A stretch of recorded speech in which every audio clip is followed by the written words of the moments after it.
বন্ধুকে পিটিয়ে খুনের ঘটনায় অভিযুক্ত বন্ধুসহ তার পরিবারবর্গের কঠোর দৃষ্টান্তমূলক শাস্তির দাবিতে পথ অবরোধ করে তুমুল বিক্ষোভ। রাজ্য সড়কের উপর মৃতদেহ রেখে টায়ার জ্বালিয়ে পথ অবরোধ করে বৃহস্পতিবার তুমুল বিক্ষোভ দেখালেন মালদার মানিকচকের সাহেবনগর এলাকার বাসিন্দারা। উল্লেখ্য, গত রবিবার মালদার মানিকচক থানার চৌকি মির্দাতপুর অঞ্চলের সাহেবনগর এলাকায় মর্মান্তিক ঘটনা ঘটে। সাহেল নামে এক যুবকের ছবি ব্যবহার করে ফেক ফেসবুক আইডি চালানোর অভিযোগ ওঠে সাহেলের বন্ধু আমরাজের বিরুদ্ধে। যা জানতে পেরে রবিবার এ বিষয়ে সাহেল আমরাজের বাড়ি গিয়ে তাকে ফেক ফেসবুক আইডি বন্ধ করার দাবি জানায়। এই নিয়ে বচসা গন্ডগোল বাঁধে। আর এই গন্ডগোলের জেরে সাহেলকে লাঠিসোঁটা বাঁশ দিয়ে বেধড়ক মারধরের অভিযোগ ওঠে আমরাজ, তার বাবা শেখ ফিজুর সহ পরিবারের লোকজনেদের বিরুদ্ধে।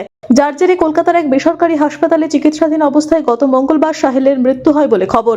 এরপর বৃহস্পতিবার সকালে তার মরদেহ গ্রামে এসে পৌঁছায়। আর মরদেহ গ্রামে পৌঁছানোর পরপরই পরিবারবর্গ সহ গ্রামবাসীরা মিলে সেই মরদেহ ধরমপুর স্ট্যান্ডে এনে মালদা মানিকচকগামী রাজ্য সড়ক অবরোধ করেন।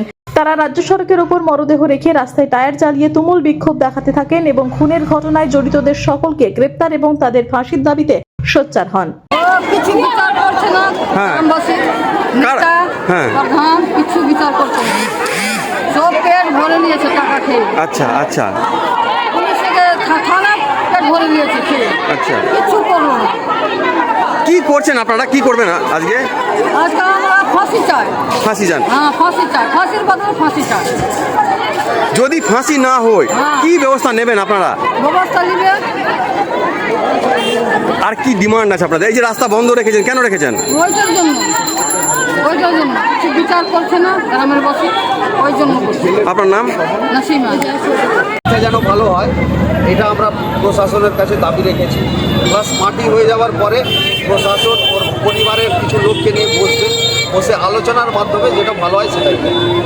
আর আমরা থাকবো, আমরা এটা ইনশিওর করবো যেন ও যে মারা গেছে এটা উপযুক্ত, মানে যারা মেরেছে তাদের যেন উপযুক্ত শাস্তি হয়, এটার ব্যবস্থা আমরা প্রশাসনের কাছে জোরদার দাবি রাখবো।